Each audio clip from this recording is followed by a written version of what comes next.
how interested are you in very powerful health potions? Sounds like we have a deal. Following the map that you were able to, that Spellmonk procured for you, I'm here on behalf of the Whisperroot. I give him the old dick twist. You enter into this first sort of like a little entryway with weapon racks and some little training area. You discover a secret treasure room. Dun, dun, dun. A lot of the orders that you saw referenced here included payments in gold. And I see the mage hand. The mage hand's right there. Hypnotic pattern on this entire room.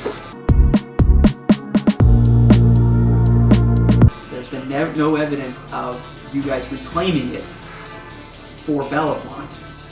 This is a full-on attack on Whisperroot.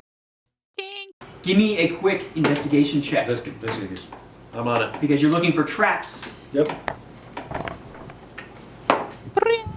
And you notice another tripwire. This one is much more intricately placed. And you see it connected to one point right here, and another this one's much more well put together, more devious trap, because at the top there is a bottle of whiskey. Whiskey? And as you disarm it, and it dings on the side of the wall, ringing the bell of whiskey time. How does that ding sound?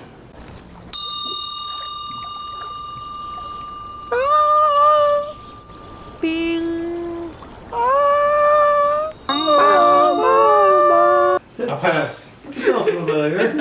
In the world of Irish whiskey, few names carry the quiet reverence of Redbreast 12. Born in the Middleton distillery and crafted in the pure pot still tradition, this whiskey is a rich reminder of Ireland's whiskey-making heritage. Triple distilled and aged in a careful balance of bourbon and sherry casks, Redbreast 12 pours golden and deep with aromas of honeyed fruit, toasted oak, and a touch of Christmas spice. On the palate, it's silky.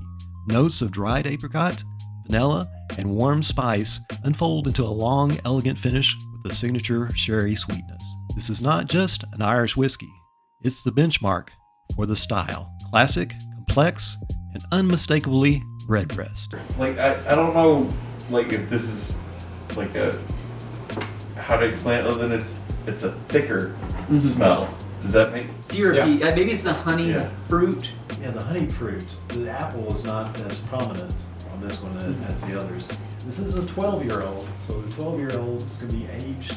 More of the oak influence in it. So, I get the like a warmer fruit, kind of oaky. You call it oaky. Okie okie with Joe Smokey. That one got to you. The fuck smells something and thinks dried apricot. Or sophisticated people. Damn. What's it called? Heathens. Yeah, damn heathens. I told you this is the cool side of it. Yeah. Let's go get you some gentleman's jacket. Get out. That's the best dried apricots I have in a while here. He goes home, eats a fried apricot, dried. God damn it, tastes just like it. They're fucking right. He's just eating potpourri because he's drunk. He wakes up in the morning.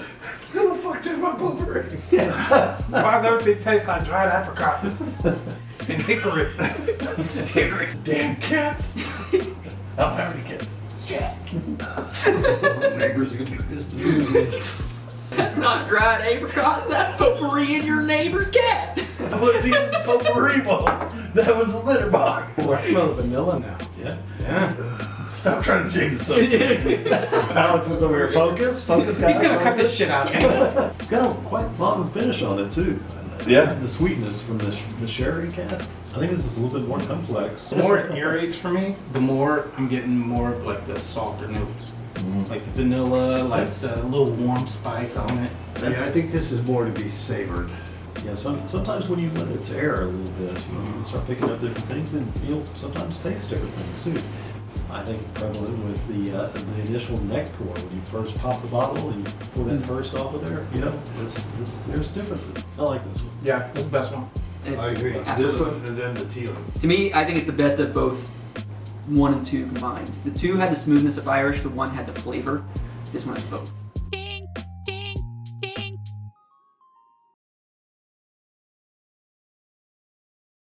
And as you open the final door in this dungeon, at least that you're aware of, and you see a sort of glowing blue energy, without even needing an Arcana check, you can definitely tell this is a big source of magical energy. This is the source of Vitae Maximus. Dum dum dum. Why don't you give me an Arcana check? See what kind of magical energies you're getting.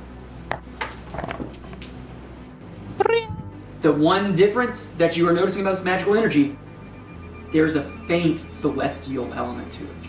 I guess when I say celestial, I mean divine. Divine. Jesus. That's the first thing that catches your eye, but the second is what's on the ceiling in the room. Perched, grabbing on a pillar on the side of the room there, you see unfurling large green scaled wings. Aye, lads, you came into the wrong room. And he seems to have been conversing with this red dragonborn in the corner that has a staff and robes, very consistent with a magical caster-like being, along with a few kobolds that seem to be going about harvesting this magical energy into bottles and collecting them, working tirelessly under the gaze of Whisperroot, the green verdant dragon. Belethmont's minions have entered my domain. Perhaps you want to turn around before I turn you to dust. We found your pot of gold. Good thing you delivered it here, because you're not making it out alive. Roll for initiative! Oh. You guys go first. Hey.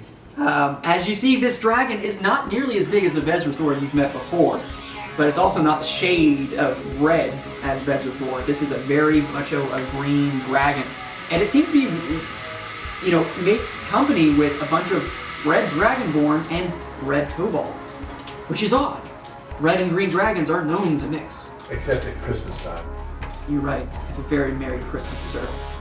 First off, as you pass through, run through a bunch of kobolds as they 20 and a 24 to hit this guy.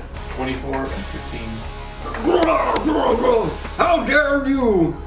We're dealing with important business matters between Vezrathor and the Whisperroot. You're gonna take a few two opportunity attacks from the kobolds at them. They both miss. I'm gonna jump right on his back. Total of 53 points bludgeoning damage to the down dragon. Whoa! Just, I'm done with this dungeon. Dragon, I've had all I can stand, so I can stand no more. He goes into Popeye mode. He's got a spinach in one hand. Green spinach. Pipe twirling around.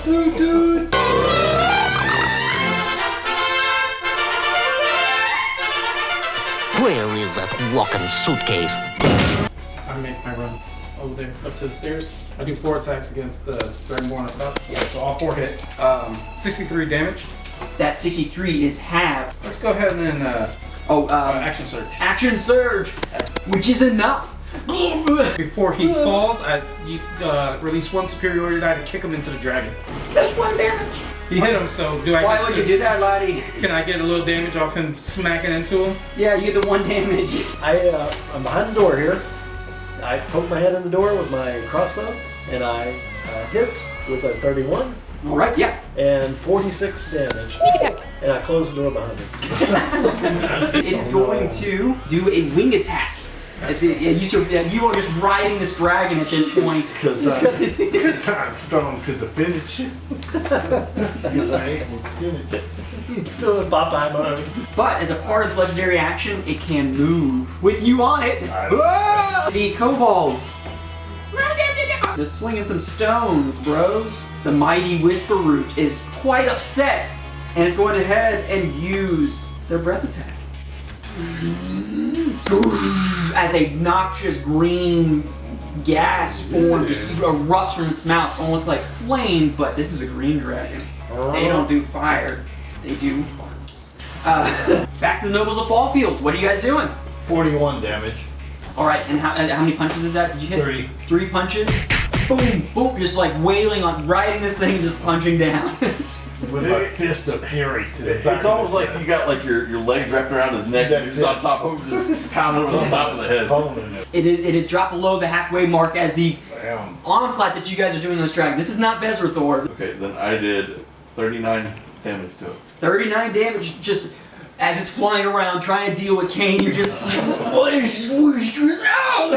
do 51 damage on 3 hits. How's it looking? As you're doing these 3 hits, I need you to tell me how you do this. Oh! It's my first big kill. I should have let you go first. I know, I waited for you. I go, Kane wants to go home! And I slice him once with my sword. I bring it back, slicing at his neck. And on the third one, I slice his head off.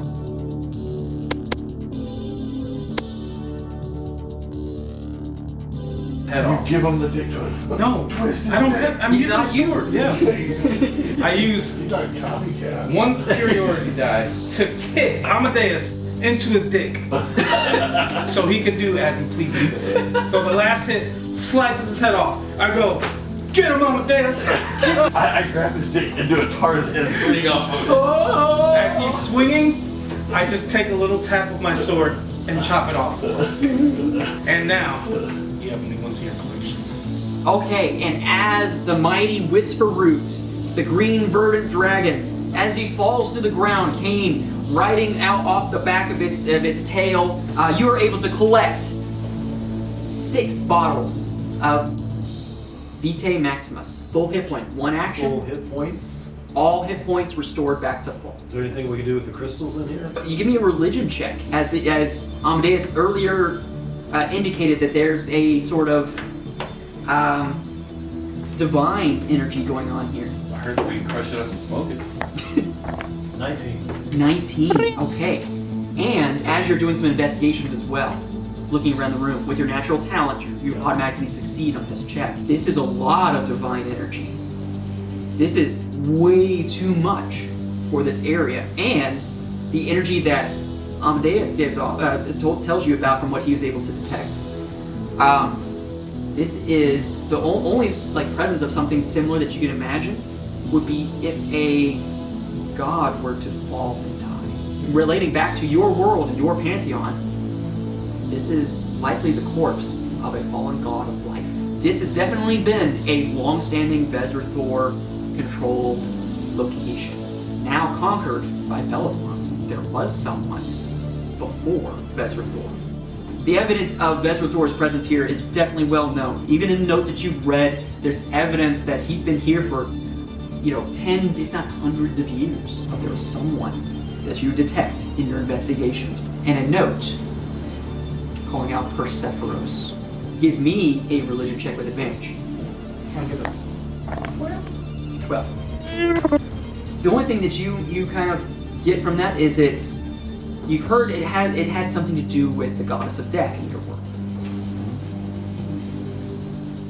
So, and looking around and the manufacture of these crystals and the final product, you can make a godstone if you tried hard enough. Or maybe someone tried before and failed. A godstone being an artifact of immense power that these people had been collecting in their previous worlds, trying to keep it away from tyrants that wish to use it for ill means. It looks like someone, maybe even Persephoros, tried to manufacture one here from the fallen corpse, the god of life.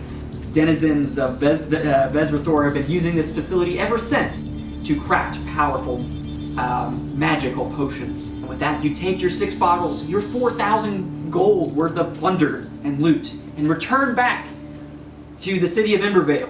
Shoop, shoop, shoop. You do notice that there are some eyes watching you on the way back through the forest. As Twiggles emerges, gives you a silent nod. Returns back to the forest. Hold up my bag. Pull up. Was it the new one you got? and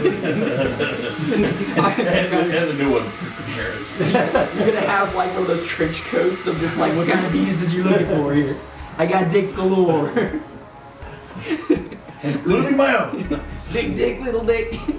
Bag of dicks. Shoop, shoop, shoop. Bellamont is ecstatic over the moon. Oh, wonderful! It seems the nobles of Fallfield have succeeded yet again. And what goodies have you brought me here? 3 bottles of Aqua Vita. No. Oh, not Aquavita. No. 3 bottles of whiskey. Ah! So you've brought me 3. Much opportunity here in Alcoria. And should the opportunity arise, I'd hope we'd be able to do business once more. And with that, let's conclude this session. Thank you all for watching. Like and subscribe, hit all the buttons, do all the things that really helps us out.